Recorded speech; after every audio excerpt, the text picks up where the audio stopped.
Boa noite a todas e todos.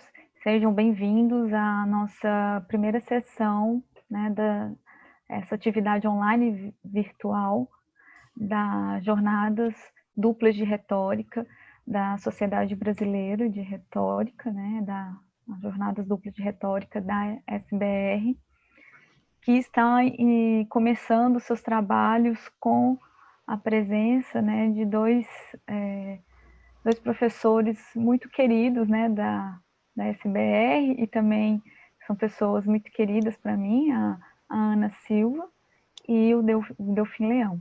Tá?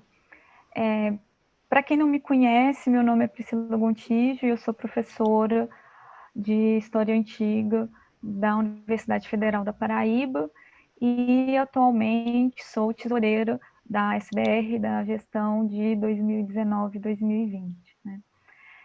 A SBR, a Cecília, né, uma das sócias fundadoras e uma figura extraordinária, né, uma pessoa extraordinária que divulga bastante o campo da retórica aqui no Brasil, né?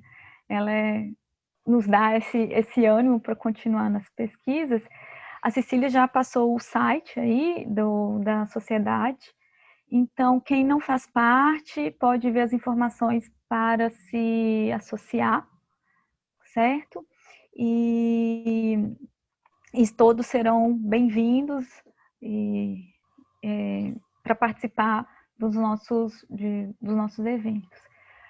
Eu gostaria de agradecer também a presença de alguns membros que eu vi que estão presentes aqui da diretoria e também ex-membros, membros das antigas diretorias. Então, meu muito obrigado por participar dessa sessão e também aí aos alunos de graduação, pós-graduação e professores que estão nos prestigiando, certo? A Ana Silva, ela é egressa, né, da Universidade Federal de Minas Gerais, onde fez aí os seus estudos de pós-graduação. Durante um tempo, ela trabalhou como professora de filosofia na Universidade de Montes Claros e atualmente ela é investigadora integrada do Centro, para falar corretamente, Centro de Estudos Humanísticos da Universidade dos Açores, para não confundir com o Centro de Estudos, né, de Coimbra. A Ana desenvolve uma pesquisa belíssima, né, sobre antifonte, já tem uma pesquisa aí de longa data. Foi meu primeiro contato com os estudos de antifonte, foi justamente as pesquisas da Ana, as pesquisas do mestrado e posteriormente do doutorado, né. Ela sempre contribuiu bastante, né, para o nosso campo de retórica. Então, passo a palavra para a Ana, ela vai fazer uma apresentação, uma exposição aí em torno de 25 minutos, e depois a gente abre para perguntas. Quem quiser fazer perguntas pelo chat, pode ficar à vontade. Só peço, por gentileza, não abrir o microfone durante a apresentação. Ana, muito obrigada, e a palavra.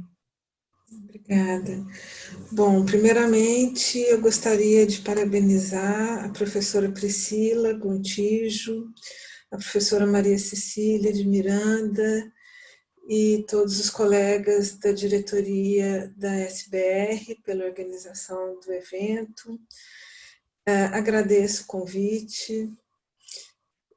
Para mim é uma grande honra poder participar dessa sessão de abertura, principalmente dividindo essa mesa virtual com o professor Delfim Leão, com quem eu tive a oportunidade de conviver durante um período e aprendi muito com ele também. Bom, o título da minha comunicação é As Leis de Drácon e os Discursos de Antifonte, uma análise da retórica em seu viés agonístico. Eu começo apresentando algumas considerações acerca das leis draconianas.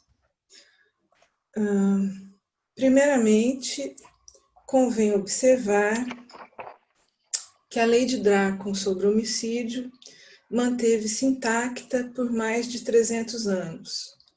Originalmente promulgada em 621 a.C., foi republicada em uma estela de mármore no ano de 409 a.C.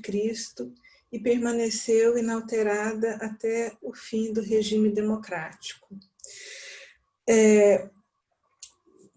Sobre Drácon, o testemunho mais célebre e emblemático foi registrado por Aristóteles na Constituição dos Atenienses, e eu passo a citá-lo. Solon estabeleceu uma Constituição e promulgou outras leis. Os atenienses cessaram de usar as leis de Drácon, a não ser as leis sobre homicídio. Suas leis foram escritas em placas de pedra, afixadas no pórtico do rei Arconte, e todos juraram obedecê-las. Então, esse lugar de reverência que as leis de Drácon ocuparam em Atenas, ele, além de ter sido atestado, registrado por Aristóteles, ele também foi contemplado por Antifonte, né? A esse respeito, Antifonte escreveu: as leis estabelecidas a respeito de tais assuntos, acho que todos vão concordar, são as mais belas de todas as leis estabelecidas, e as que mais se conformam à piedade. São fundamentais, em primeiro lugar, porque são as mais antigas nesta terra.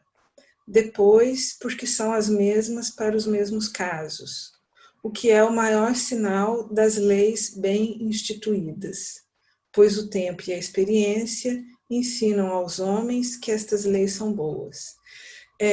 Esse é um trecho de um discurso de Antifonte intitulado acerca do assassinato de Herodes.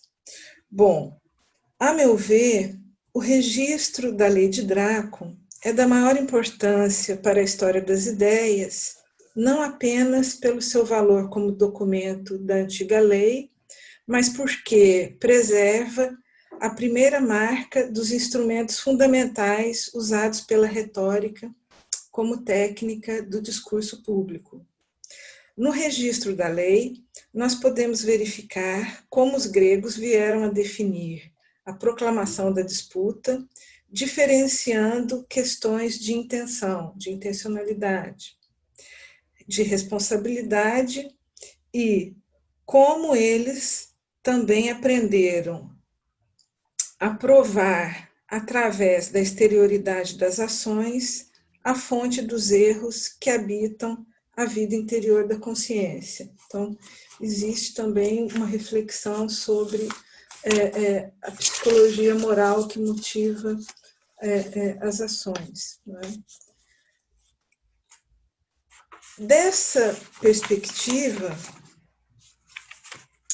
acredito que o texto draconiano se presta, sim, a uma análise da retórica em seu viés agonístico e também se apresenta como documento direto dos conflitos sociais do seu tempo. Né? Basta lembrar dos acontecimentos que levaram Drácon a promulgar a lei, no caso, o golpe, né, de Cílon e todos os conflitos que daí surgiram. Como documento, né, dos conflitos sociais do seu tempo, refletindo de forma admirável uma teoria da intencionalidade. A primeira querela que Drácon enfrentou diz respeito à definição da disputa. Como conciliar as partes envolvidas? Poderia o assassino justificar o seu crime? Poderia o acusador alegar que tal justificativa é inválida, um mero pretexto? A segunda querela questiona de que modo uma terceira parte, ou seja, um juiz, poderia decidir a disputa ao utilizar os critérios da lei. Penso que a identificação de tais querelas é extremamente relevante, pois precisam ser respondidas, solucionadas adequadamente, para que, enfim, possa ser iniciada a tarefa do orador, que deve mostrar aos juízes, de forma persuasiva, qual é a causa mais justa. Deste modo, a legislação draconiana nos ensina como os elementos definidores da teoria da intencionalidade produz efeitos no plano das habilidades oratórias. Vejamos o que diz o texto draconiano. Esse é um trecho do texto, passo a citá-lo. Mesmo se alguém matar sem intenção premeditada, deve ir para o exílio. Os basileus irão julgar, culpado do homicídio, tanto o que matou como o que idealizou, e os juízes irão decidir que seja perdoado se o pai, irmãos ou filhos, todos juntos, o quiserem. Se alguém não o quiser, que prevaleça o que se opõe. Na ausência destes, que se consulte até os primos, se todos querem perdoar. Ainda assim, prevalece o que se opõe. E uma última passagem da lei de Drácon: se nenhum destes existe e o assassinato foi não intencional, e os 51 efetai decidem que o que matou o fez não intencionalmente, 10 membros da fratria, se o quiserem, incluam que estes 51 os escolham por seus méritos e os que antes mataram fiquem afetados por esta mesma lei. Bom, no exercício da análise das leis draconianas, as interpretações mais numerosas pretendem oferecer moldes e guias de leitura que as apreciam à luz do positivismo jurídico contemporâneo. Então, é muito comum encontrarmos entre os especialistas interpretações que, a meu ver, cometem uma espécie de anacronismo com o texto da lei.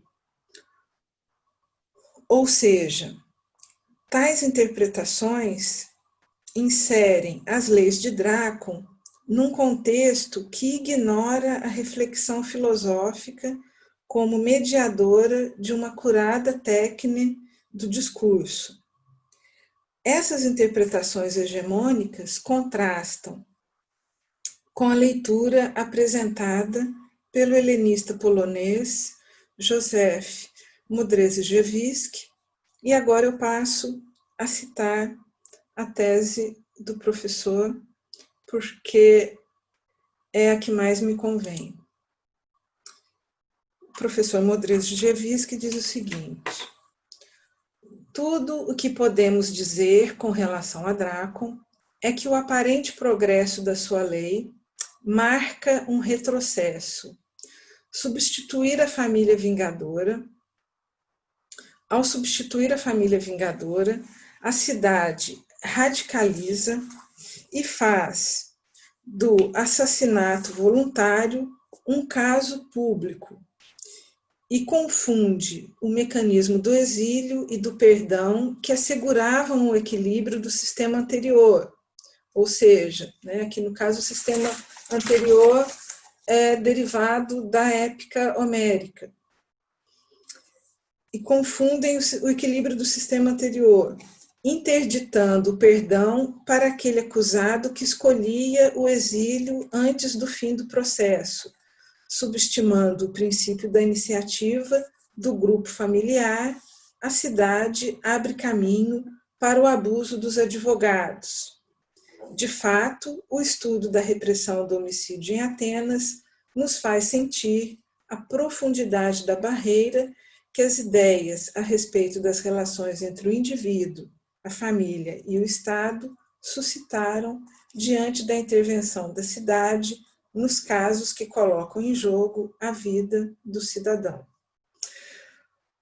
Bom,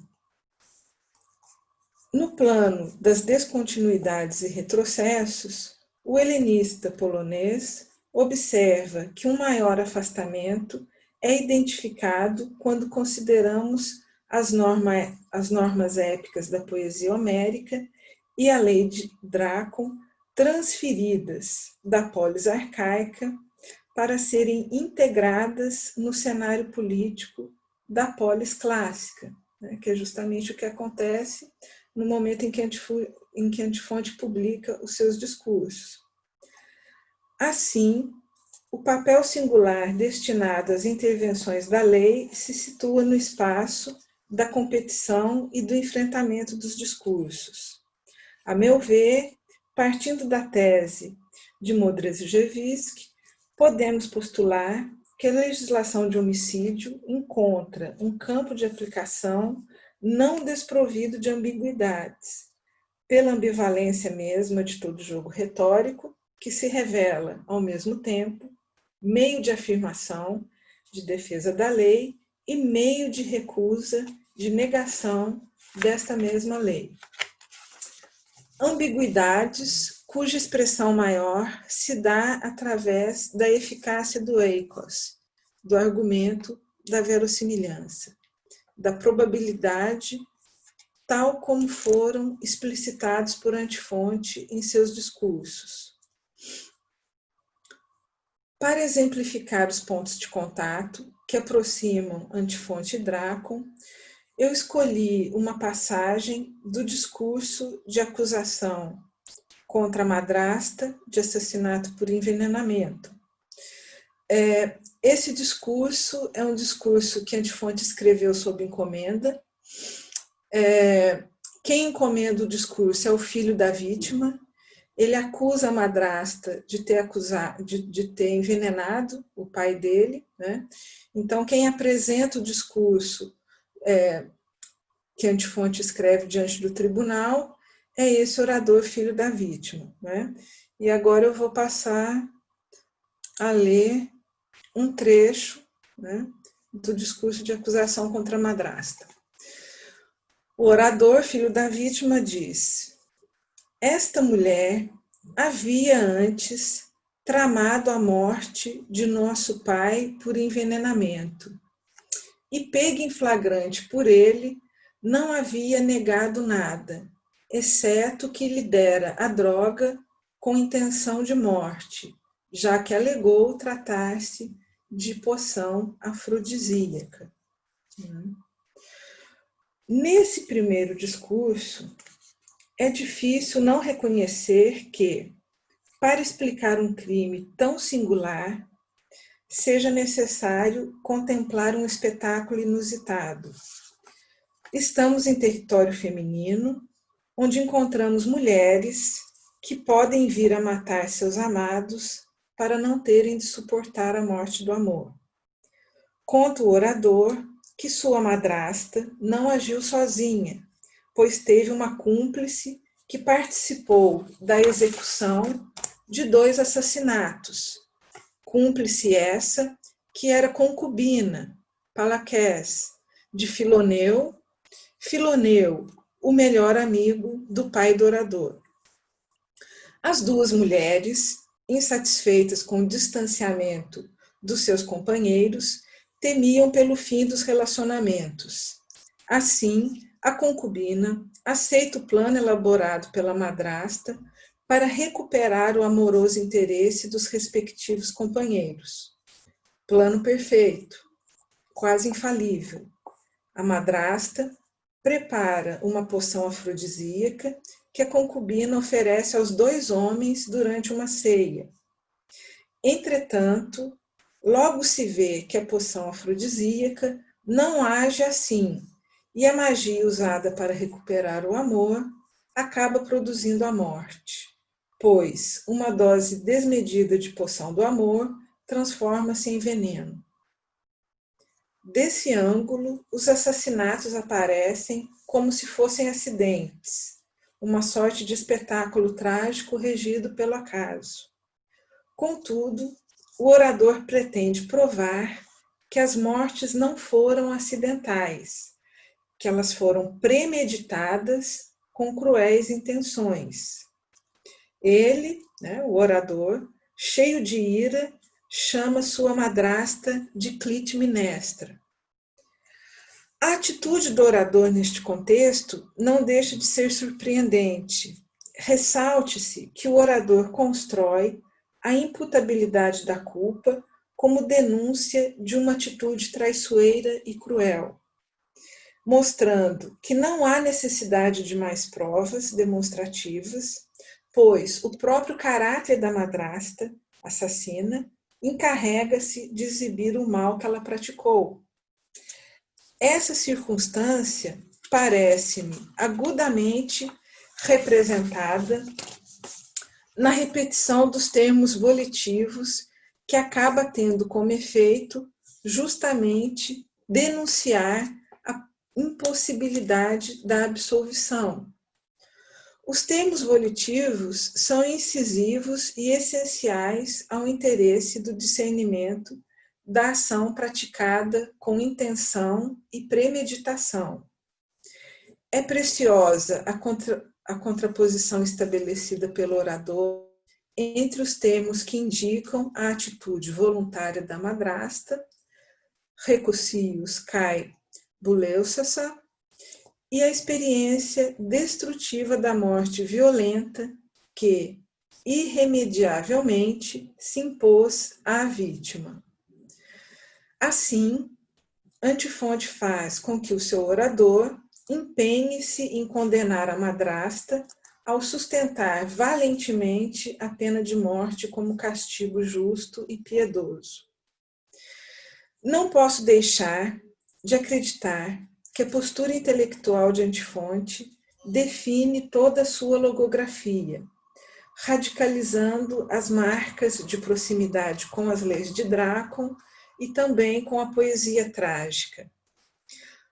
Ao criar uma narrativa emblemática que abre a possibilidade de um diálogo factível, somente porque se pode conjecturar sobre a falácia da premeditação do crime.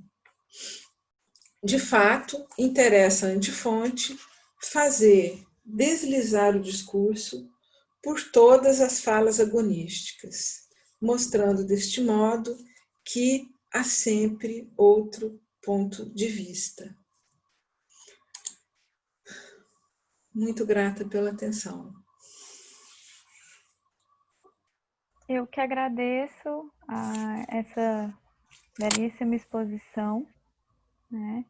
E passaremos então a apresentação do professor Delfim, que quando eu estava começando a abertura, eu vi que ele entrou na sala, quer dizer, na verdade eu vi depois quando eu terminei a apresentação, mas é uma grande alegria receber o professor Delfim aqui hoje, né? O professor dispensa apresentações, mas tem um currículo vastíssimo, né? E é professor catedrático da Universidade de Coimbra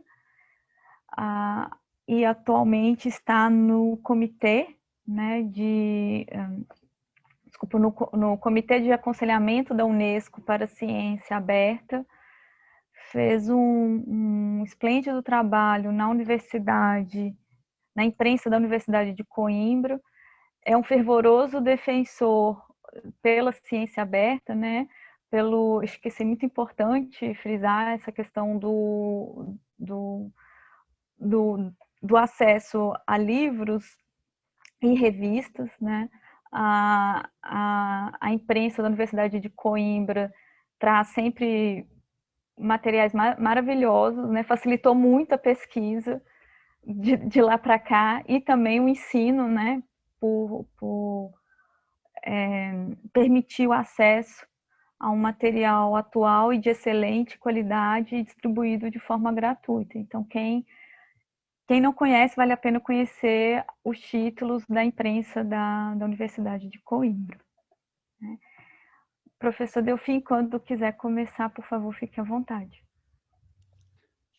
Muito obrigado, professora Priscila, ou enfim, Priscila, podemos tratar informalmente, e permitam-me que o primeiro cumprimento seja para as três graças do momento, não é? Digamos, a professora Cecília, minha amiga Cecília, que tenho o gosto de conhecer e de admirar, enfim, há uns bons anos já, a Priscila Gontijo, com a qual tive também o gosto de trabalhar aqui há alguns anos em Coimbra, quando ela está a fazer o seu doutoramento, um doutoramento extremamente interessante sobre esta matéria que estamos a abordar, mas que aborda questões como a noção de hubris, de aceia, enfim, na caracterização dos adversários em contexto precisamente, enfim, do embate, em contexto agónico entre os oradores, um trabalho que lhe tem aberto, de resto, as portas, digamos, da internacionalização, como de resto houve num congresso em que participamos conjuntamente em Saragoça e cujos trabalhos devem estar para ser publicados. E, naturalmente, a Ana Silva, que também tive o gosto de encontrar aqui em Coimbra, que me acompanhou até, enfim, encontramos-nos, marcámos um café em Paris, não é? Estas coisas que acontecem, na verdade participámos num evento comum, digamos, precisamente ligado ao direito grego antigo, participando numa sessão da Sociedade de Direito Grego e Helenístico, onde, digamos, eu apresentava uma pequena comunicação sobre o mito da autoctonia e o direito de ênctesis, e a Ana esteve aí. E, além disso, estivemos aqui em Coimbra, cruzámos-nos algumas vezes, enfim, no trabalho, precisamente o trabalho de investigação que ela estava a fazer, e que é com muito gosto que a revejo. Sabia que estava nos Açores, mas não a tinha visto já há algum tempo, e fico muito contente por ouvi-la falar, ainda por cima de matérias de que eu tanto gosto. A sugestão da Priscila era que hoje fizesse uma pequena comunicação sobre a temática da retórica, do exercício do poder, e, portanto, era isso que eu iria propor. Eu até enviei há pouco um texto que iria depois pedir que fosse partilhado para que todos pudessem descarregá-lo no chat e, digamos, seguir. É uma página com 3 textos que serviriam para um bocadinho enquadrar a exposição e, no fundo, para abordar um tema invulgar, de certa forma, mas que foi usado de maneira muito interessante por um orador do cânone, Ésquines, enfim, num discurso chamado Contra Timarco, e esta personagem Timarco, ele acusa-o precisamente, enfim, de um comportamento deselegante, desadequado daquilo que deveria ser alguém que se envolve na política, mas o aspecto que eu ressaltaria para hoje é a questão da prostituição masculina. Enfim, algo que não soube falar muito, mas na Grécia Antiga, enfim, existia já, tinha até um enquadramento legal, mas aqui o que se aplica é, digamos, um pouco de que forma isso pode ser usado para atacar, enfim, o ethos, o caráter do orador adversário e com isso conseguir, de certa forma, inclusive, digamos, derrubar, por assim dizer, como acontecerá neste caso. Enfim, um pequeno enquadramento, eu quero obviamente respeitar os meus 20 ou 25 minutos, porque é assim que deve ser, enfim, com muito gosto falaria mais, mas guardaríamos algum tempo de discussão, se depois puder haver. Enfim, um pequeno enquadramento inicial sobre Ésquines, o orador Ésquines, para quem eventualmente não esteja tão relacionado com ele. É um dos 10 oradores do cânone, não nos chegaram dele muitos discursos, apenas 3, e curiosamente discursos que estão todos relacionados com o seu grande adversário, como de resto acontece com este. E o grande adversário é Demóstenes, enfim, o maior dos oradores ou dos retores gregos, que de facto serviu e serve ainda de modelo para, enfim, gerações sucessivas de pessoas que, enfim, se dedicam à retórica, ao estudo da palavra, enfim, à sua utilização eficaz em contexto forense ou fora dele. Contrariamente, digamos, ao que acontecia com Demóstenes, Ésquines não era filho de uma família rica, embora Demóstenes foi, mas, enfim, não pôde herdar logo o dinheiro, enfim, até teve de mover um processo contra os tutores, mas Ésquines, na verdade, teve de trabalhar, o que não é nada propriamente desonroso, na nossa perspectiva, todos em princípio temos de trabalhar para ganhar a nossa vida, mas na sociedade grega não era exatamente assim, sobretudo se tivermos em conta, isto é um dado importante, não é que trabalhar fosse mau, bem pelo contrário, não é? É honroso, já Hesíodo diz isso nos Trabalhos e Dias. Trabalhar é honroso, a vileza é não trabalhar, pelo contrário. Mas na sociedade ateniense, se pensarmos que quem se dedicava ao trabalho, ou digamos à ocupação, não trabalho, à ocupação política, eram as pessoas que pertenciam à chamada classe litúrgica. A classe litúrgica era aquela classe dos mais ricos dentre os cidadãos atenienses, aqueles que poderiam, na verdade, enfim, financiar algumas das realizações mais caras em Atenas, como sejam as produções teatrais ou, por exemplo, equipar uma trirrema, não é? E, portanto, os políticos que pertenciam à classe litúrgica eram, além de ser aristocratas, eram também dos mais ricos. Ora, Ésquines, de facto, não, ele teve de trabalhar, o trabalho em si não era desonroso, de maneira nenhuma, como disse, mas era um bocadinho empobrecedor para as suas ambições o facto de se dedicar a uma profissão para poder, enfim, sobreviver. Entre essas profissões, ele na verdade teve a oportunidade de aprender muito sobre a área do direito, sobre, digamos, a gestão em particular. Ele foi assistente do Conselho da Bolé, dos 500 e da Assembleia, e aí teve a oportunidade, obviamente, de conhecer leis e decretos, uma vez que não havia propriamente em Atenas escolas de direito formais. Enfim, a aplicação da lei decorria muito mais naturalmente daquilo que era a própria existência enquanto cidadão. Não é? E ele foi, inclusive, ator, porque, digamos, ser ator, na verdade, era um tipo de atividade não propriamente profissional, na época clássica que nos estamos a referir, mas era algo que era desempenhado pelos melhores cidadãos. Era preciso ser cidadão para o fazer. Mas Demóstenes acusa-o dele ter sido ator, não tanto dele ser ator, mas dele ser o mau ator. Não é? E porquê é que ele diz isso? Porque ele desempenhou o papel de Creonte na Antígona de Sófocles. E diz Demóstenes que esse seria o terceiro papel, digamos, o terceiro posto de ator, o tal tritagonista, e não o mais importante, o protagonista, ou seja, ele não teria qualidade suficiente para ser o protagonista. Enfim, quem estuda teatro está habituado a este tipo de argumentações e até o peso que elas têm relativo na identificação de verdadeiramente quem é o protagonista da peça, se é Antígona, se Creonte, não é? Mas o aspecto interessante aqui é que isto possa ser usado no debate político, não é? Que, digamos, um aspecto como este pormenor. Como há pouco dizia, a carreira de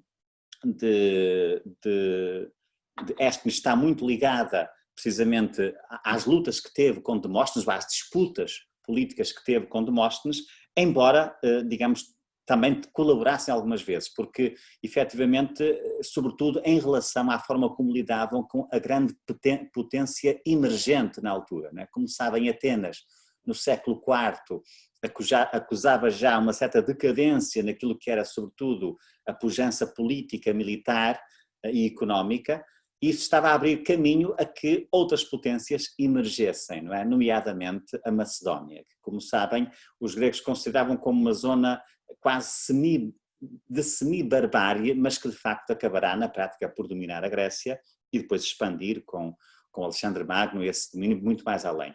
Ora, precisamente o avanço da Macedónia, operado por Filipe, enfim, pai de Alexandre, marca muito os últimos decénios, as últimas dezenas, digamos, da existência de Atenas enquanto uma democracia, uma cidade independente. Ora porque são a favor, ora que são contra, o próprio Demóstenes acabará perdendo a vida nesse contexto, mas isto para dizer que Ésquines e Demóstenes haviam primeiramente colaborado e depois Demóstenes vai acusá-lo de, digamos, ele não ter defendido bem os assuntos ou os interesses da cidade. este tipo de acusações entre políticos era muito frequente, digamos, na arena política ateniense. É importante perceber isso, sobretudo em dois momentos. No momento em que alguém que vai ocupar um cargo político ou, enfim, é sujeito a um escrutínio, por assim dizer, ou seja, perceber se ele tem ou não as qualidades para ocupar o posto para o qual foi geralmente escolhido, ou por tiragem à sorte, ou por outro mecanismo, e o outro momento era no termo do mandato, geralmente eram mandatos anuais, em que se tinha de prestar contas por aquilo que se havia feito. E os adversários políticos aproveitavam muito estes dois momentos, ou quando alguém estava para tomar posse, ou quando tinha de prestar contas, digamos, atacar o caráter da pessoa antes de tomar posse, ou procurar dizer que não defendia bem os assuntos da cidade. E daí que acusações como ceder ao suborno, enfim, ser incompetente, não defender os assuntos da cidade, eram muitíssimo frequentes. Não é? E, aliás, a matéria de assunto da Priscila aborda estas questões, e nomeadamente outros conceitos, o conceito, por exemplo, que vamos falar hoje um bocadinho de hubris, não tanto na acessão da tragédia enquanto insolência, no fundo, de disputa daquilo que é um destino marcado, uma ordem superior, mas mais, enfim, um abuso daquilo que é a dignidade própria de um cidadão ou de outra pessoa, portanto, um atentado contra essa dignidade. Ou então, por exemplo, uma acusação de que o próprio Sócrates também foi, a acusação de impiedade de Acébeia. Ora, precisamente o contexto, digamos, neste caso, ou aquilo que tem que ver com a retórica e com o exercício do poder, é que, de facto, na Grécia Antiga, como saberão, digamos, não havia propriamente as figuras de um advogado ou de alguém que se especializava em direito, enfim, frequentava uma faculdade e depois representava os seus clientes. Enfim, pelo menos teoricamente, sabe que na prática poderia ser diferente, essa atividade ou essa função cabia, digamos, à acusação, ao próprio cidadão que movia a acusação ou àquele que tinha de se defender.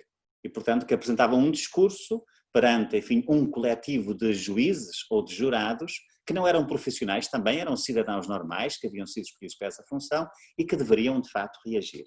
O que significa que, e este era o aspecto com o qual eu depois gostaria de terminar, mas que, enfim, que vou já adiantando, que a sensibilidade do jurado, ou dos jurados, ou dos juízes, o dikastes, ou no plural os dikastai, era no fundo sensível à mesma argumentação que, por exemplo, os espectadores, quando assistiam ao teatro, os teatai, não é? Ou seja, que o mesmo tipo de argumentação, a forma como afetava as emoções, as reações, naturalmente, ajudava a que fosse produzido um efeito de convencimento que poderia ditar, digamos, o resultado do pleito, daquilo que estava a ser efetivamente discutido. O que significa que a verdade, enfim, sabemos que teoricamente os tribunais existem para apurar a verdade, mas também sabemos hoje em dia que a verdade pode ser colorida, por assim dizer, não é? Aliás, se há tema que agora se debate é o problema da verdade, ou da pós-verdade, ou dos seus limites, enfim, das notícias, das fake news, tudo isso está perfeitamente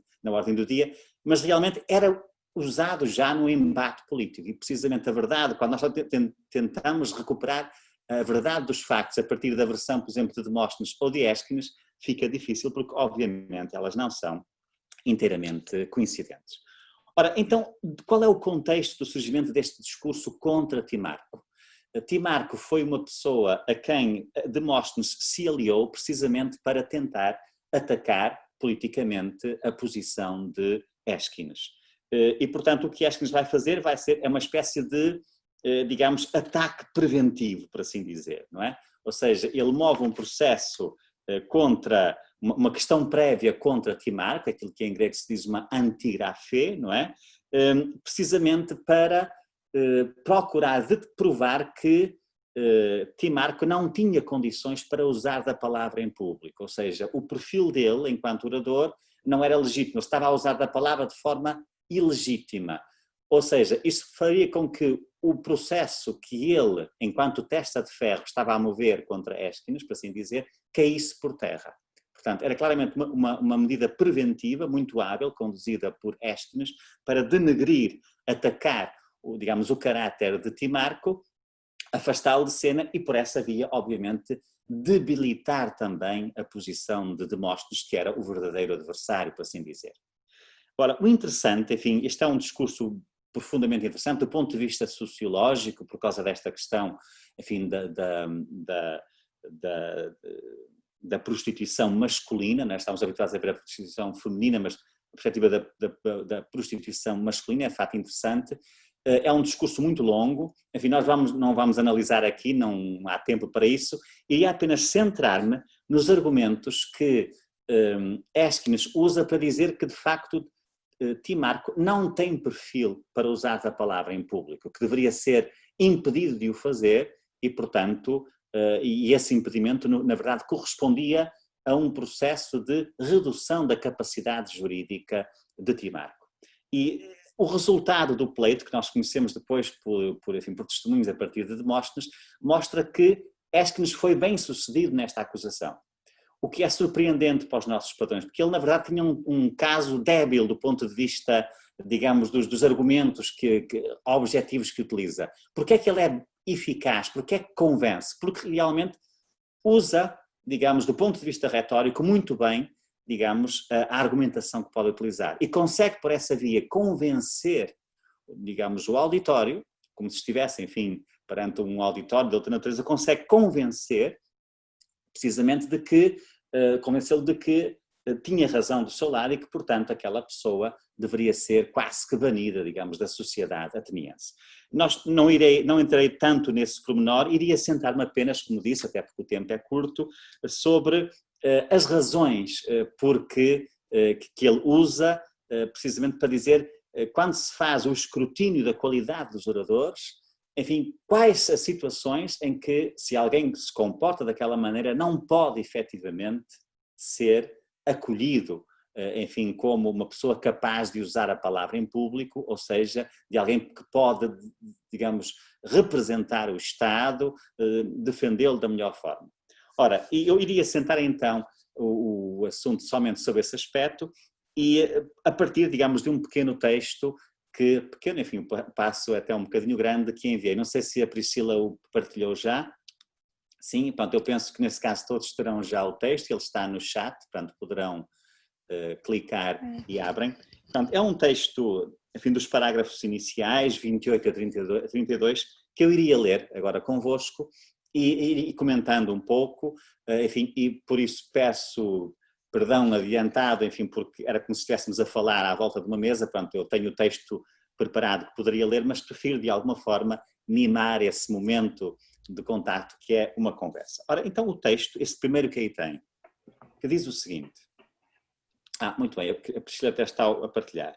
Quais foram então as pessoas que o legislador considerou indignas de usar a palavra? Este é o argumento, no fundo, dizer que Timarco não pode, efetivamente, usar a palavra. Pois ele responde à pergunta retórica, não é? Digamos assim. Os que levam uma existência vergonhosa, a estes não lhes permite falar em público. Este é o grande argumento base. Quem tem uma existência, ou digamos um comportamento vergonhoso e por essa razão não é digno de usar a palavra em público. E depois exemplifica os casos em que isso poderia acontecer. Ora, como se faz a demonstração disso, uma vez mais o uso da pergunta retórica? Através do exame, ou do escrutínio, em grego é dokimasia, que é o termo técnico que se usa neste contexto, chamada dokimasia rhetoron, portanto, o exame ou o escrutínio dos oradores, digamos, o seu perfil. E depois, conforme diz o texto da lei, então cita a lei. Isto é interessante porque nós vemos de que forma se usavam os argumentos em tribunal e também como se citavam as leis. Portanto, as leis, por vezes, até nem vinham nos discursos, eram adicionadas depois, não é? Aliás, por vezes isso acontece, há indicação de nomos, mas não temos o texto da lei. Neste caso, vem citado. Ele diz, se um cidadão maltratar o pai ou a mãe, ou então se os não alimentar ou não lhes der abrigo e quiser falar em público, não lhe será permitido usar da palavra. E proseus, que é muito bem feito, digo eu também. Querem saber por que razão? É que se alguém se furta às obrigações para com aqueles que merecem a mesma deferência que os deuses, portanto os pais, como iria essa pessoa, questiona-se o legislador, tratar os outros concidadãos e toda a polis? Este é um argumento muito interessante, daria uma sessão só sobre isso, tem que ver com a paidotrofia, ou seja, a obrigação de os filhos alimentarem os pais na velhice, e que é algo que acontece como uma espécie de princípio de reciprocidade. se os pais alimentam os filhos quando são jovens, a chamada paidotropia, tomam conta deles, então, assim que se tornam idosos, os filhos devem retribuir esse tipo de investimento. Então, é um princípio de reciprocidade. E, portanto, quem o não faz, obviamente, falha num princípio básico e, portanto, não é justo, não é correto que represente a polis, porque falha, digamos, obrigações básicas do próprio oikos, da própria casa. A segunda categoria, qual é a segunda categoria de pessoas a quem o legislador recusou o uso da palavra? Novamente a citação da lei. Aos que não participaram nas campanhas militares para as quais foram destacados, ou então que abandonaram o escudo. Este resto era uma expressão típica, abandonar o escudo era, enfim, um sinal precisamente de cobardia. Diz ele e com toda a justiça. E como não, meu caro senhor, novamente a pergunta retórica, não pegaste em armas pela polis, nem foste capaz por cobardia de a defender, e por isso não podes agora achar-te digno de lhe dar conselhos. Novamente, o princípio básico, se a pessoa não defendeu a polis, quando deveria fazê-lo, era uma obrigação do cidadão ser também soldado, se não defendeu em caso de necessidade, como é que o fará depois, enquanto orador, enquanto político? Não pode, não é? O terceiro, que é aquele que nos interessa mais. A quem se dirige o legislador em terceiro lugar? Ao que se prostituiu, que é porneumenos, o termo, a palavra grega que está na base é pornos, que significa o prostituto, daqui vem pornografia, por exemplo, né? E ao sujeito que se vendeu por dinheiro, hetairekos, diz a lei. De facto, entendeu o legislador que se alguém trafica o próprio corpo, deixando que abusem de si, e que está uma expressão muito agrada da Priscila, isto é, sujeitando-se à hubris por parte de alguém, portanto, alguém que abusa precisamente da sua dignidade, tal pessoa venderá sem hesitação os interesses de toda a polis. Ou seja, basicamente, se a pessoa nem a si mesmo se respeita, se vende o corpo a quem o pagar, como é que noutra circunstância não venderá de bom grado toda a polis, enfim, se isso lhe interessar? Aliás, isto remete para uma acusação base, que era a acusação de suborno, que era muito frequente entre adversários políticos. E já agora, o último lugar. E em quarto, refere-se a quem? Ao indivíduo que dissipou o património paterno ou outros bens que tenha herdado. Com efeito, o legislador achou que se alguém administra mal a própria casa, irá fazer o mesmo com os bens comuns da polis, pois não lhe pareceu razoável que uma pessoa fosse desmazelada na vida privada e zelosa em relação aos interesses públicos, nem que o orador devesse limar o discurso que apresenta na tribuna antes de emendar a própria conduta.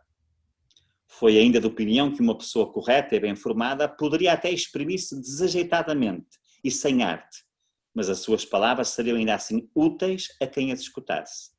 Pelo contrário, um sujeito sem decoro que entregasse indignamente o próprio corpo ao deboche e sem qualquer vergonha dilapidasse o património paterno, nada aproveitaria ao seu auditório, mesmo que falasse com grande eloquência. Não é? Ou seja, não basta falar, importa que o comportamento seja coerente com isso. E neste último lugar se alguém dissipa o próprio património, ou seja, se não consegue preservar a essência do oikos, da casa, digamos, paterna, como é que fará isso na casa comum que é a polis? Não o poderá fazer e, por isso, falha também nesse objetivo. E depois vem a conclusão. Por essas razões é que a lei dita, e bem, não é? Que, de facto, por esta, enfim, consciente a classe de pessoas que a lei afasta da tribuna. E, portanto, é interdito falar em público. E porquê? Porque realmente não seriam capazes de representar bem a cidade. Ora, destas várias categorias, aquela sobre a qual gostaria de falar um pouquinho mais é então a categoria da prostituição masculina, a conduta do prostituto, ou o sujeito que se vende por dinheiro. As palavras gregas que estão por detrás de porneumenos ou de hetairekos são palavras, enfim, conhecidas, uma pornos, não é? Que significa o prostituto, exatamente, como para o correspondente feminino é a porné, né? Já há bocado falava da questão da pornografia, que é de mostrar um comportamento próprio daquilo que seriam prostitutos, por assim dizer, mas a outra palavra, hetairekos, vem de hetairos, que na verdade significa apenas companheiro, como de resto o correspondente feminino, hetaira, também significa companheiro, o que claramente é uma espécie de eufemismo, não é? comparar, enfim, alguém que tem um comportamento desviante, por assim dizer, socialmente desviante, como um companheiro. Portanto, de facto, os termos são equivalentes em grego, mas tem sido, digamos, tem sido reforçado e com pertinência que há alguma diferença entre eles, não é? Porque quem se assume como pornós ou como porné, portanto, como prostituto, na verdade assume socialmente o ónus de ter essa profissão, ou digamos, ou ter esse estatuto.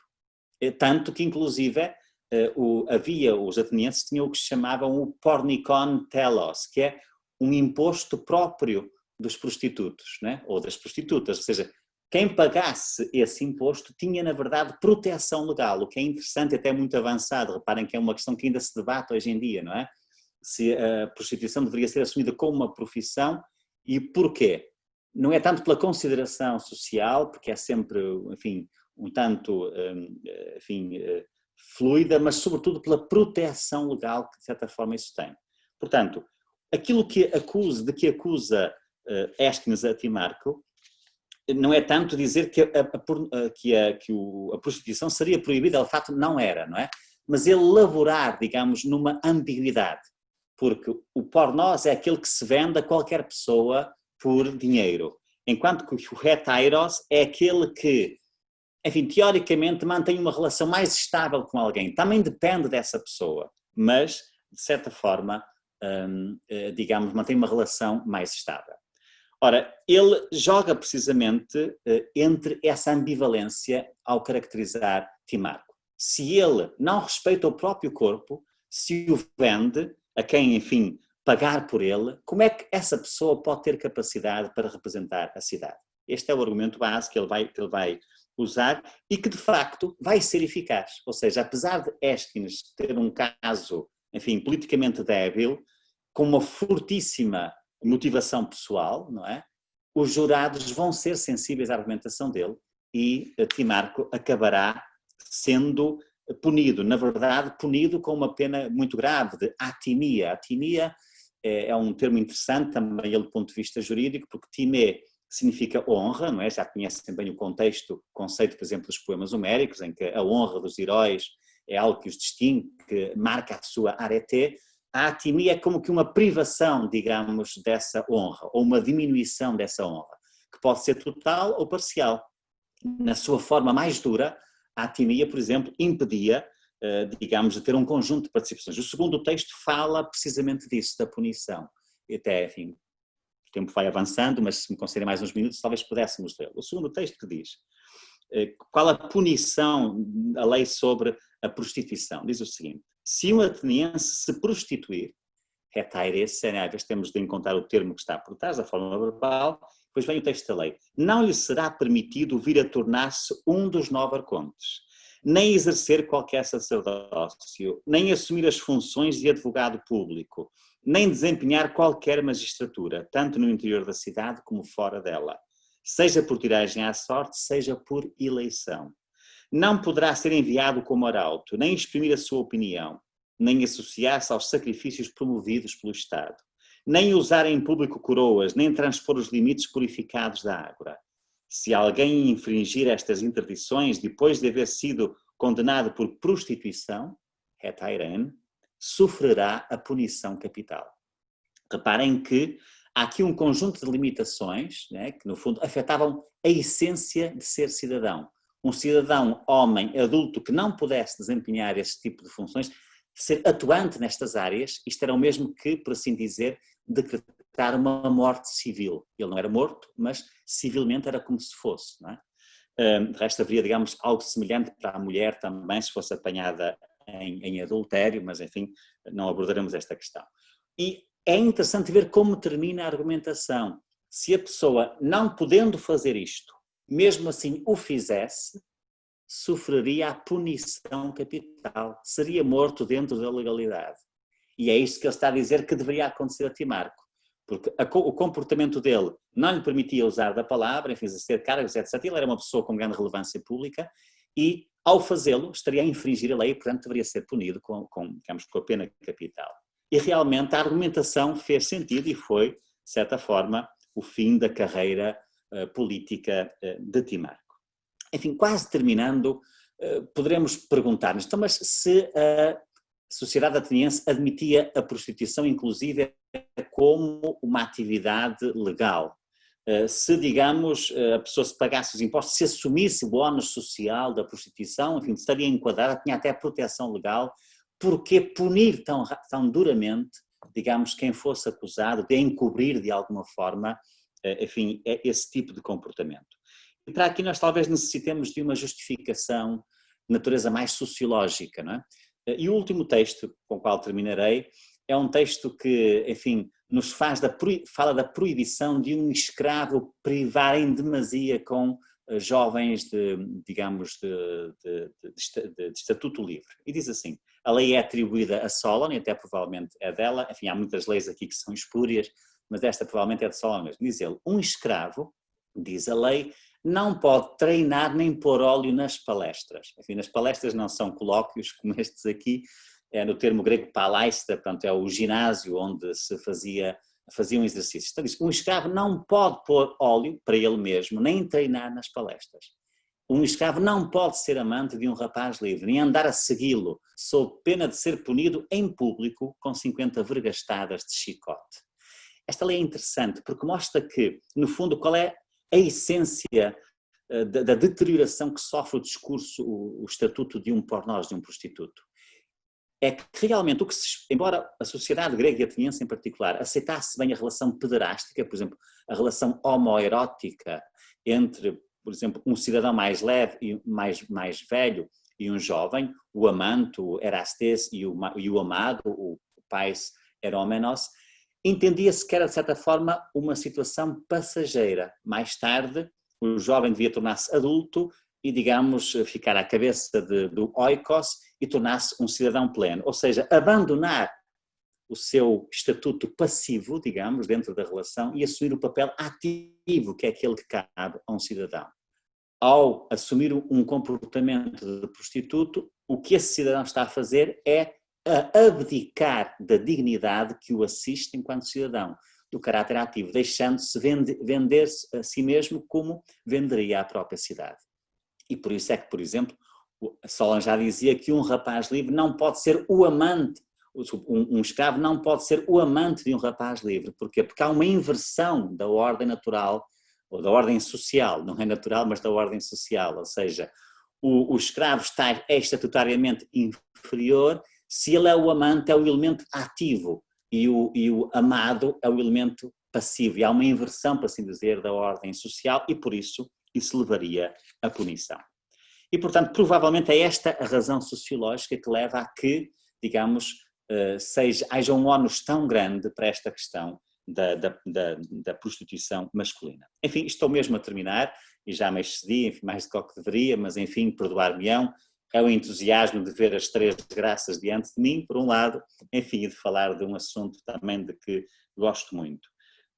A minha conclusão seria precisamente este apelo que nós devemos fazer quando mergulhamos na Grécia Antiga e perceber quando lemos textos jurídicos ou a própria utilização retórica que é feita, não nos esquecemos da ligação íntima, intrínseca e intensa que existe entre ser cidadão, o ser polites, e esse cidadão que em algum momento é convidado a exercer funções jurídicas, neste caso de dicastes, enfim, de juiz ou de jurado, não é?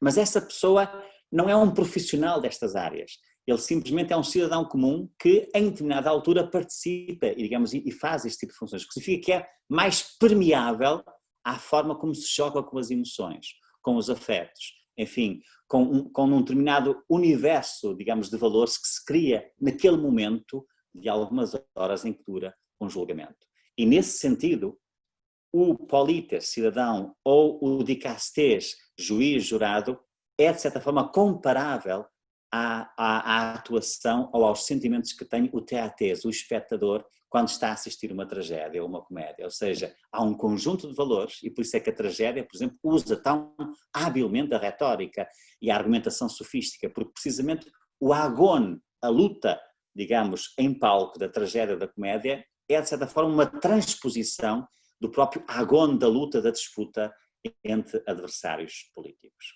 Bom, esta seria a minha primeira sugestão para hoje. Enfim, espero não tê-los maçado em demasia e muito obrigado novamente pela oportunidade que me deram de falar. Eu que agradeço, Delfim, realmente assim, né, talvez se a gente tivesse mais tempo eu poderia ficar até amanhã conversando sobre esse assunto, especialmente sobre esse discurso que, por ele ser longo, ele traz vários aspectos bem interessantes, né, para serem explorados. Agradeço por essa exposição clara, objetiva e mesmo assim bem reflexiva. E agora eu convido, né, o Delfim e a Ana para a gente fazer uma rodada de perguntas, se possível, se a gente pode fazer algumas perguntas. Bem. Eu vou tomar um cafezinho, que é para animar as perguntas. Não, na verdade eu já até tenho alguns questionamentos, mas se for o caso eu posso começar. E acho que aí a gente vai animando o debate, né? Já que a gente acabou de escutar o Delfim sobre o Contra Timarco, o Contra Timarco, ele sempre, para mim, sempre pareceu um discurso muito carregado de muita moralidade, né? Ele trabalha muito com esses valores morais e no primeiro trecho, né, que nós trabalhamos, nessa parte que ele cita os motivos de não ser, que não pode ser participar da vida cívica, né, a gente vê bastante semelhança com os motivos que caracterizam um bom orador e um bom cidadão lá no Contra Sexifonte, né, que se a gente for parar para analisar o primeiro motivo e o segundo, a diferença aí um pouco está com relação à prostituição, mas todos os outros motivos aparecem no Contra Sexifonte de uma forma inversa, que é justamente para caracterizar o bom cidadão, o bom orador, né? Então, é aquele que cuida da família, é o que cuida dos amigos, é o que gerencia bem sua casa, que sempre está disposto a defender a cidade, né? Então, como é que a gente vê isso não é uma novidade no pensamento do Aeschines, a gente pode pensar que isso deveria ser até recorrente, essa defesa, né, dessa postura pelos cidadãos por Aeschines. E eu também queria comentar uma outra parte que sempre me chamou a atenção nesse discurso, que é uma lei que fala sobre as crianças, que ele vai tratar logo sobre a questão da híbris, e aí ele cita uma legislação falando que as crianças não podem só desacompanhadas para as escolas, né? Que se elas forem desacompanhadas, poderia, para elas não serem seduzidas, né? E porque, na verdade, quando a gente lê, e aí fica aí o convite para todo mundo ler esse discurso e ler também, acho que essa sessão foi uma sessão sobre a retórica florense, né? Então, como que a gente ainda precisa estudar bastante, né? Divulgar mais essas fontes que ainda são pouco conhecidas, né? Mas, só complementando, e ele cita essa legislação sobre as crianças que não tem nada a ver com o contexto, não tem, ele fala isso logo depois sobre a híbris, isso não acrescenta nada para a argumentação dele, mas tem um apelo moral muito grande, né? Semelhante àquele do atribuído a Demóstenes, né, contra Naera, que fala, olha, quando vocês voltarem para casa, o que vocês vão falar com suas mulheres, né, sobre esse julgamento. Então, como é que ele também, ao mesmo tempo, eu acho essa habilidade de mexer com patos e com etos, que ao mesmo tempo que você tem uma construção do etos, há uma mobilização muito forte do patos da audiência, né? E enfim, que na verdade o Timarco, ele é um bom vivant, né? Você vai ver, ele gostava de ir muito em festa e saía bastante, mas não tem nenhum indício que realmente prove uma prostituição, mas ele acaba sendo taxado dessa forma, né? Eu concordo inteiramente, agradeço muito esses comentários. Efetivamente, o que vemos no Contra que Tese e Fonte, e podemos encontrá-lo noutras fontes, por exemplo, se formos ver a Constituição dos Atenienses, realmente, na altura de fazer, por exemplo, o juramento dos boleutas ou de outros magistrados, vemos que as perguntas que faziam, por exemplo, se sabia onde ficavam, por exemplo, os túmulos dos antepassados, é uma pergunta, digamos, capciosa, digamos assim. Se a pessoa não fosse capaz de responder, por exemplo, falharia aquele elemento de tomar conta dos antepassados, respeitar a sua memória, etc. E realmente isso remete para um conjunto de princípios básicos que ele aqui apresenta de forma negativa, noutros para caracterizar, enfim, o bom cidadão, mas de princípios básicos que de facto dão corpo à ideia daquilo que é o embasamento, digamos, da ideia de cidadania, não é? Sem dúvida. Aliás, achei interessante essa referência às crianças, não é? Que devem ser acompanhadas para não ser, enfim, abusadas pelos predadores, na verdade é disso que se trata, não é? Aliás, por acaso o termo predador é usado num outro contexto, no Satírico de Petrónio, do predador do corpo, não é? Alguém que é o predador, e nós usamos agora essa conotação do predador sexual, com a mesma conotação.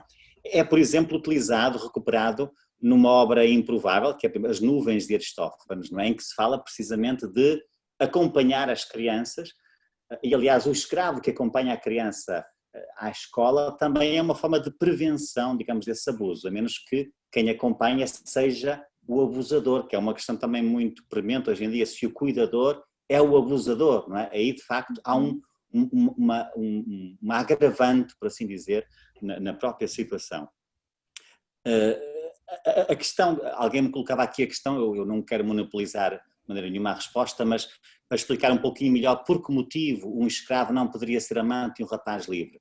Por causa, precisamente, deste código ético, digamos, no comportamento, é que o erastes, o amante, está numa posição dominadora, por assim dizer, em relação ao amado. E tipicamente no ambiente na relação pederástica entre cidadãos, o amante é o cidadão mais velho e o amado, o eromenos, o pais eromenos, é alguém jovem ainda, um efebo, que está a ser iniciado na vida social e também na própria vivência sexual, se quisermos, não é? Mas, precisamente, transpondo isto para a relação entre uma pessoa livre e um escravo, se é um jovem que no fundo está na posição de amado em relação ao escravo, há uma dupla, digamos, deterioração, digamos, do seu estatuto. É aqui que reside a noção de hubris enquanto uma espécie de violência feita à dignidade própria de um cidadão, porque é um jovem que está relacionado com um escravo e o escravo ainda por cima tem a posição dominante, ou seja, isso para um jovem que mais tarde há de ser um cidadão autónomo, significa que não tem caráter, digamos que de facto não se consegue, digamos, afirmar com a independência que seria efetivamente necessária. Não é? Mas eu de facto concordo também com esta questão de que tanto o pathos como o ethos são completamente operativos na argumentação.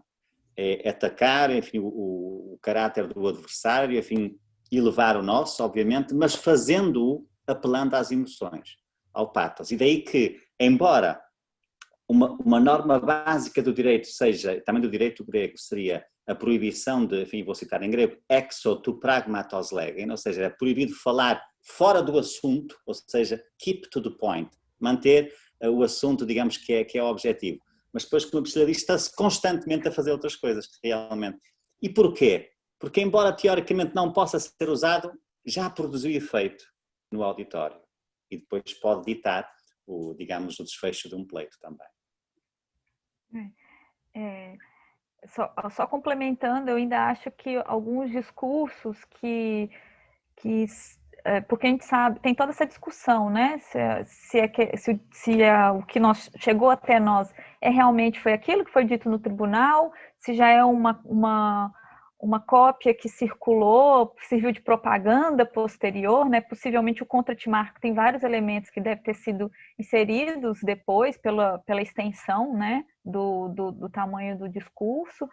Enfim, mas eu acho que essa discussão entre se foi dessa forma ou não, ela não é tão válida. O que importa é justamente ver como que certas caracterizações iam para além do ambiente do tribunal, né? Então, como que a formação desse ethos, e ali, mesmo ele saindo do ponto de discussão, isso poderia trazer um sucesso, né? Pelo fato dele conseguir justamente, né, atacar esse adversário numa disputa mais à frente, né? Então, acho que e se a gente vê os discursos, principalmente os discursos mais longos, né, aqueles que têm especialmente o de Demóstenes, a gente vê em vários momentos que ele sai do objetivo e você pensa, meu Deus, por que ele está colocando isso aqui? Não tem sentido nenhum, né? Quase que contraditório, mas se nós pensarmos na lógica do eto e do patos, tem um impacto muito grande, e aí sim ganha sentido, né? Bem, a Cecília também pediu para fazer perguntas, não é isso, Cecília? Pode, fique à vontade. Sim, mas acho que tem uma pergunta antes, não? Uma pergunta? No chat? Não, o Delfim já respondeu. Quando ele estava respondendo a minha pergunta, ele já respondeu a do chat também. Bom, em primeiro lugar, mais uma vez, parabéns, Delfim e Ana. Muito obrigada pela participação. Parabéns, Priscila, pela organização. E que seja, né, assim, o primeiro de muitos outros, mas eu acho que foi uma abertura brilhante. Delfim, por gentileza, eu queria fazer uma pergunta para você e também para você, Ana. Ana, eu queria que, se você pudesse, são mais comentários, na verdade, que eu pediria. Ana, eu agradeceria pelo interesse que eu tenho, você sabe, em teatro e as relações entre teatro e retórica, se você pudesse comentar sobre uma passagem que você citou, em que se acusa, né, a madrasta como se essa Clitemnestra, né? Então, se você teria mais exemplos ou comentários sobre essa relação entre o ambiente, digamos, né, daquilo que se via no teatro grego, um teatro bem diferente, é claro, uma atividade dentro de um contexto cívico-religioso, né, na cidade, mas esse contexto e o espaço do tribunal, digamos, né? E para o Delfim, muito obrigada também. É no outro evento, Cecília, que você já está organizando. É muito evento acontecendo ao mesmo tempo, assim. É muita coisa que a gente organiza, né? São os caros mestres, né, que povoam a nossa mente. Mas eu agradeceria, Delfim, se você fizesse um comentário, não é exatamente sobre a exposição que você fez, mas no início, né, você citou Ésquines como, né, um dos 10 do cânon, né? Se você pudesse comentar um pouco sobre essa ideia de cânon, e o que você acha, né, aqui eu puxo um pouco, né, a brasa para a minha sardinha, que infelizmente não é portuguesa, mas eu penso principalmente nesse conceito de cânon, né? Na retórica, que a gente sabe é um conceito bastante complicado, e no caso dos oradores, né, acho que um dos textos que nos indicam a dificuldade foram praticamente 500 anos, né, como expõe o Ian Worthington, né, naquele artigo no seu livro, no livro dele sobre persuasão e ação, como se constrói um cânon, mas como é curioso que um autor, né, como Gorgias, que na retórica, né, na crítica de Platão, a ele no Gorgias, né, no diálogo Gorgias, o coloca como, né, o criador, de certa forma, da retórica, é ali que a palavra, tanto quanto a gente saiba, surge pela primeira vez, retorique, como esse autor não entra nesse cânon, né? Inclusive um autor que diz um pouco, digamos, a lenda, né, alguns comentários sobre isso, era também bastante excessivo, ganhava muito, né, em ouro, né, as suas classes caríssimas. Então, como você vê esse cânon e a não existência, você que quase gorgiana, né, a não existência de Gorgias na construção do cânon? Muito obrigada a ambos novamente pela apresentação e antecipadamente já pelas respostas.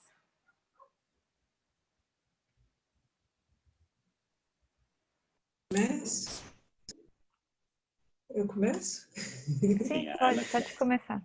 Bom, Cecília, o que eu considero interessante nos discursos do Antifonte, não só no Contra a Madrasta, que eu citei como exemplo, mas principalmente nas tetralogias, é o clima, o ambiente esquiliano que atravessa todo o texto dos discursos, desde a questão do miasma, né, da necessidade de purificar a cidade depois que o sangue, né, foi derramado, uma série de medo de fantasmas do morto que podem voltar e assombrar a cidade e mesmo o assassino. É uma atmosfera muito esquiliana, de fato. Com relação à comparação que Antifonte estabelece entre a madrasta e a Clitemnestra, eu acho que tem muita relação com uma consciência forte que o Antifonte tem sobre o que é próprio da poética e o que é próprio da retórica. Não é? Muito antes do Aristóteles mostrar, por exemplo, que a retórica judiciária, como diz respeito a uma ação que aconteceu no tempo passado, os oradores eles vão ter de recriar o que aconteceu, né? Eles vão ter que deslizar o logos, não só sobre o que supostamente aconteceu, mas sobre o que poderia ter acontecido, ou seja, aproxima muito a retórica judiciária da esfera da poética. E eu penso que Antifonte ele faz isso com uma consciência assim muito convicta, não é? Muito forte, porque há muita teatralidade, né? Não só nas tetralogias, que são discursos de escola, não é? Que ele escreveu como uma espécie de manual para os alunos, que ele ensinava arte retórica. A teatralidade das tetralogias, como eu já disse, eu acho que é profundamente esquiliana, né? E no caso dos discursos de tribunal, os discursos que realmente foram pronunciados, né, por clientes do Antifonte, a mesma teatralidade se mantém. A questão do ethos e do pathos também está sempre presente, né? Então, como a Priscila falou, toda essa questão de mover, de captar a benevolência, né, dos juízes ou do auditório para a causa que está sendo defendida, aparece com bastante frequência também. Eu acho que é muito consciente de uma técnica que é muito própria dele, não é? Bom, o que mais que eu diria para encerrar?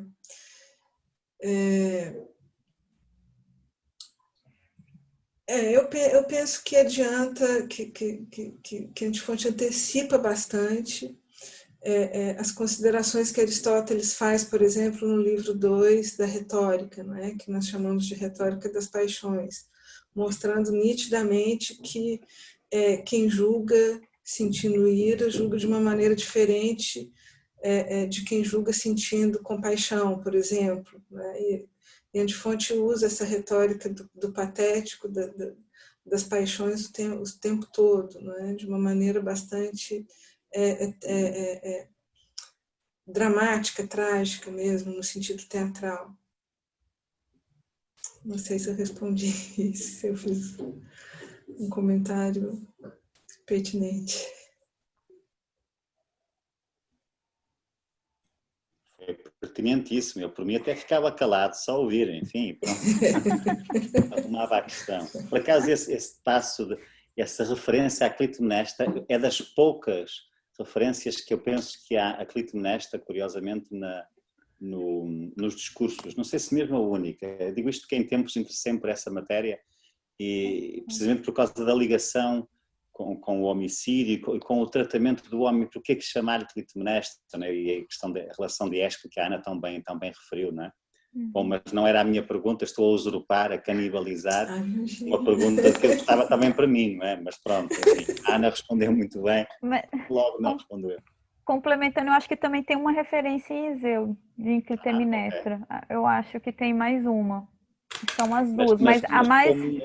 Como nome próprio, ou digamos, dizendo tu és como uma Clitemnestra, aludindo claramente ao mito, portanto, essa ressonância. Não é isso essa que é a confusão, porque não alude diretamente, aí fica sem saber se é realmente um nome ou se está falando sobre o mito. Ainda tem um pouco essa discussão. Agora eu esqueci qual discurso, mas o mais recorrente é o do Antifonte, né?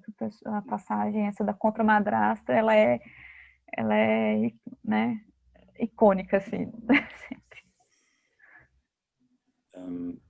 Não sei se devo responder então também à outra questão. Sim, por favor. E antes de mais agradecer à Ana a partilha, que de facto me pareceu muito interessante, ainda lhe escrevo depois a conta disso. Realmente, enfim, a questão do cânon é interessantíssima também, enfim, difícil de responder neste sentido. Que motivações poderá ter levado a que tenhamos um determinado cânon e não outro, tenham sido tomadas estas opções e não outras?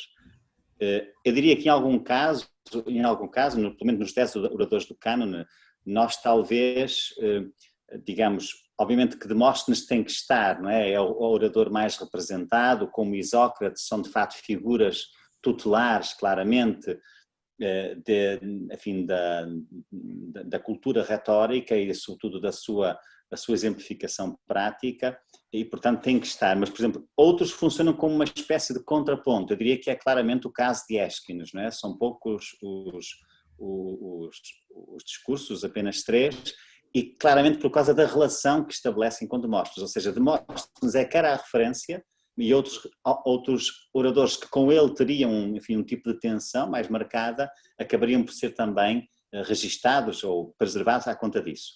Há também casos digamos, de alguma especialização. A Ana falou muitíssimo bem de Antifonte e de facto aqui vê-se uma especialização na área do tratamento do homicídio, não é? O que significa que é uma área que, exatamente desde o Homero, é tão importante, não é? Até porque afeta tão profundamente a constituição, digamos, da sociedade e, portanto, a forma como ele aborda esse assunto sob várias perspectivas, claramente parece ter sido um fator de sedução que ajudaria a justificar a sua manutenção no cânone. O mesmo acontece, por outra via, com Iseu. Claramente Iseu é um caso de especialização, sobretudo em questões de heranças.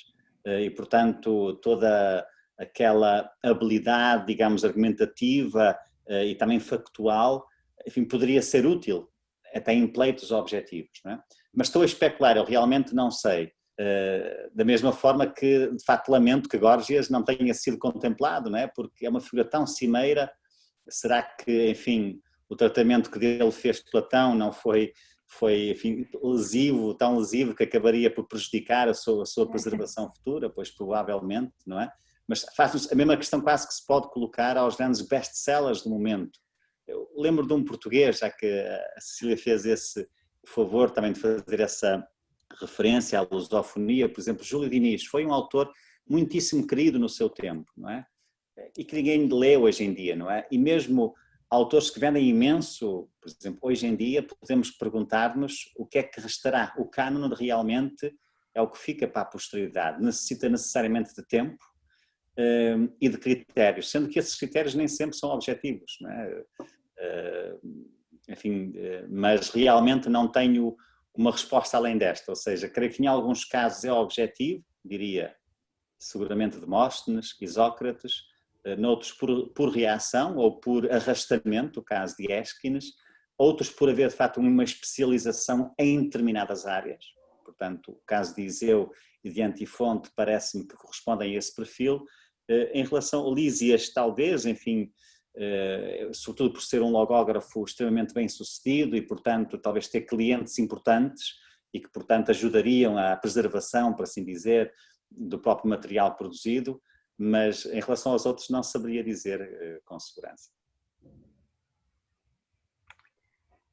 Bem, agradeço, Delfim, pela resposta. E alguém tem mais alguma pergunta? Quer utilizar o microfone? Porque nós já estamos chegando quase ao final, né? Lembrando que os nossos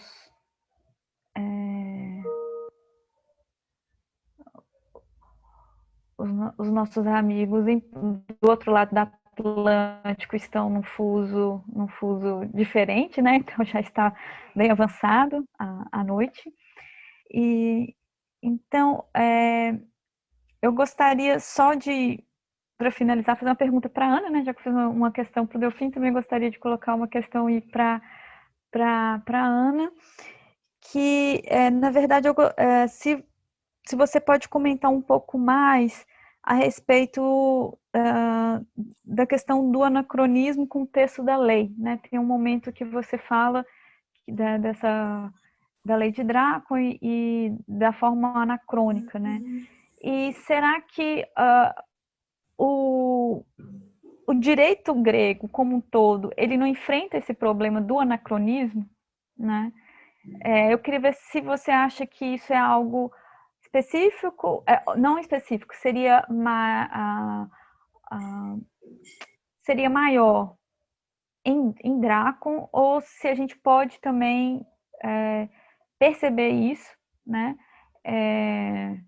E especialmente quando a gente vai ver alguns estudos aí no século XIX, ao longo do século XX, a respeito do direito grego, né? Então, é um pouco saber sua posição sobre anacronismo e direito e a legislação ou ateniense ou direito grego. Enfim, se você quiser restringir Atenas, tudo bem. Sim. Bom, do que eu li, eu encontrei vários especialistas, né, da retórica, da história do direito grego, defendendo que a lei de Drácon trouxe uma espécie de progresso com relação à norma a norma estabelecida na época homérica, relacionada com o julgamento dos acusados de terem cometido crimes de sangue, não é? E do que eu li, o que mais me convenceu, a resposta que me pareceu assim mais elegante no que diz respeito aos problemas do texto do Antifonte, foi o texto do professor polonês, né, do professor Modrzejewski, que eu não sei se eu estou falando o nome certo, quem me apresentou o texto foi o professor Delfim. Eu não conhecia, o professor Delfim partilhou comigo. Muito já generoso. Anotei a referência, durante a apresentação eu já anotei a referência para pesquisar. Sim, e diferente do Gagarin, o professor Modrzejewski, ele coloca justamente essa questão do anacronismo, porque ele acha que não há um ganho, digamos assim, com relação à norma épica, né?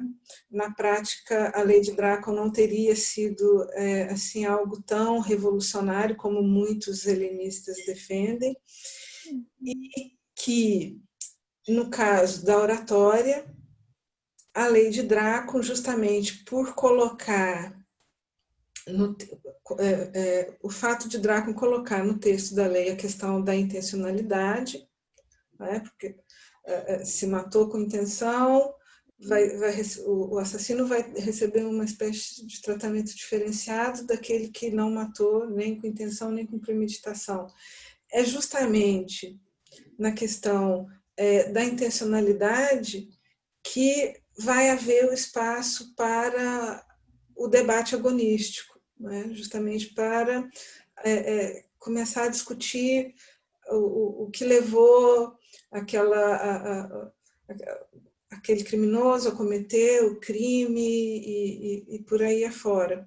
Então, no caso, eu fiquei convencida, não é, com a tese do professor, justamente porque a lei de Dracon diz respeito a problemas específicos e concretos da polis arcaica, e ela sendo transportada para a polis clássica, que já tem, não é, uma outra configuração social, outras instituições e funcionamento, ela ali, ela vai ter de ser justamente, digamos assim, atualizada, entre aspas, pelos oradores. Não é? São os oradores que vão diminuir essa lacuna, digamos assim, né, entre o espaço de tempo que separa a redação das leis desse tempo de vida tão longa que a lei tem, não é, e chega até a polis clássica.